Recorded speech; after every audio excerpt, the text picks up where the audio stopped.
Nerdrotic.com. I watched the red carpet for Quantumania yesterday, and that seemed dialed down from previous red carpets. It seemed a little like a smaller affair. How many times did they say stunning and brave? Inclusion and diversity, sorry. They kind of dialed that back. They did. Except we're going to get mega MCU in this. Like, it's just more. and I think they are setting up Hank Pym to die. We'll find out. Of course. I mean, I'm surprised he's made it this long. I can't imagine Michael Douglas wants to continue. And if you're going to have an actor who wants to exit, you kill them, right? A lot of the time anyway, for that big emotional payoff. Well, according to one of the producers, this whole series is about Janet Van Dyne. It's about Michelle Pfeiffer's character. It's not really about Scott Lang. I'll play you a clip from Evangeline Lilly, who doesn't look as much. She looks like a girl again, thankfully. She looks less Frodo-y. She looks less Frodo-y. She's got short hair. It's blonde. It looks like a wig. And another takeaway is the guy who plays Spot from the Suicide Squad. Like, Daniel yeah, jumps. I like him as an actor. Total fucking weirdo. Just a weirdo. Yeah, and he's a massive lefty as well. He's a complete stick as many pokes in you as you can type of guy. He had as silver nail polish on, and he talked about his lucky marble with like a weird freaking haircut. Like, I'll show you. Like, total weirdo. Yeah.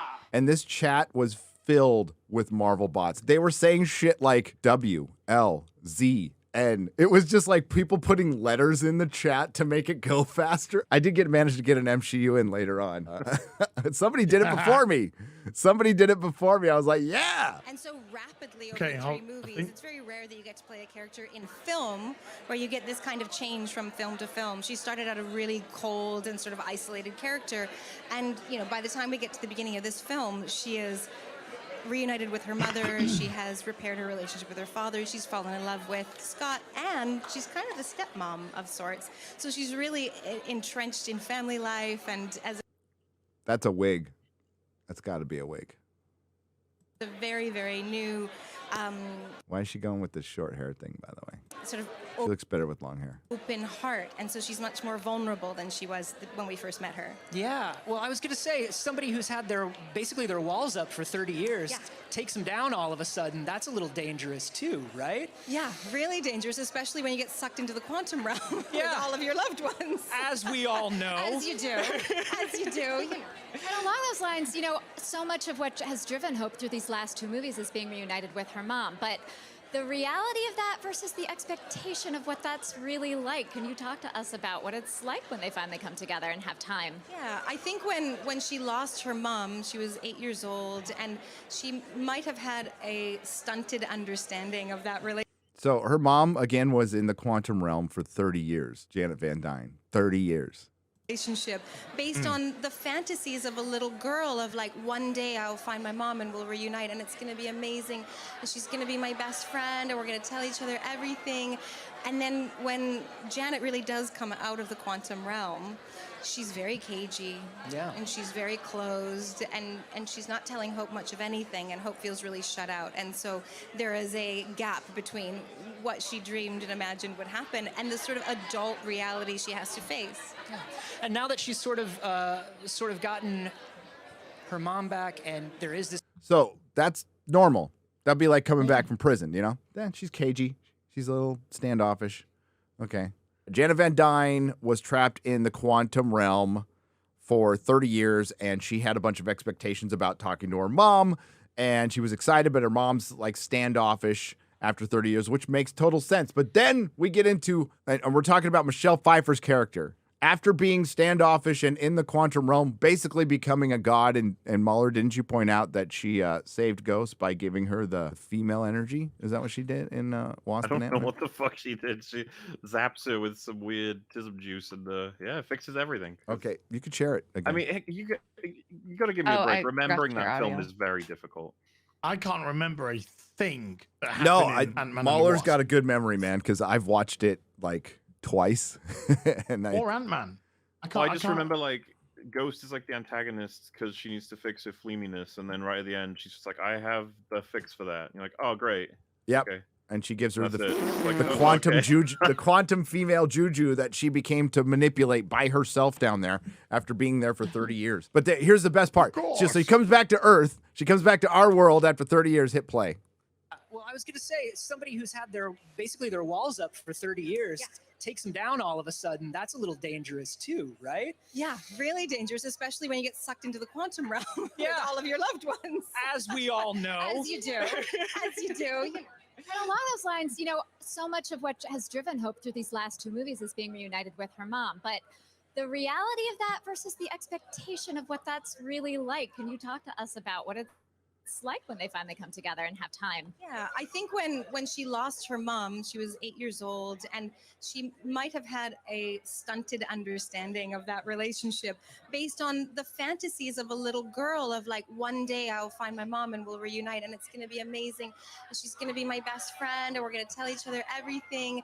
And then when Janet really does come out of the quantum realm, she's very cagey, and she's very closed, and she's not telling Hope much of anything, and Hope feels really shut out. And so there is a gap between So that's what normal. she dreamed and imagined And would look at the happen chat, and by sort the of way. adult reality she has That's to what the face. chat is. NDL, Yeah. Now that she's NDL. sort of gotten her mom back, and there is this kind of like complicated reality. She is also running this foundation now. She's in the lead, which she's always wanted to be. Yeah. And how is she handling leadership? Is that what she expected either? Well, in her day-to-day life, leadership suits her very well, and Of course. she's very comfortable in that role, and she thrives in that role, and she's doing incredible things all around the world In for STEM. global warming and housing crises and all different kinds of things like that. So after being trapped in the quantum realm for 30 years, she can't talk to her family, but man, she can be a girl boss. She could stop global warming, fix the housing crisis, be a leadership of the foundation. Amazing! Oh my God. Oh my God! Oh my God. Hank's still around, or He retired.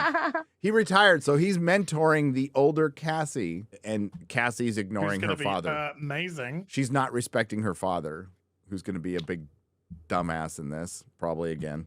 What? White people. Am I right? Am I right? Yeah. And then Kevin Feige will later on basically says, "Oh, we had a plan.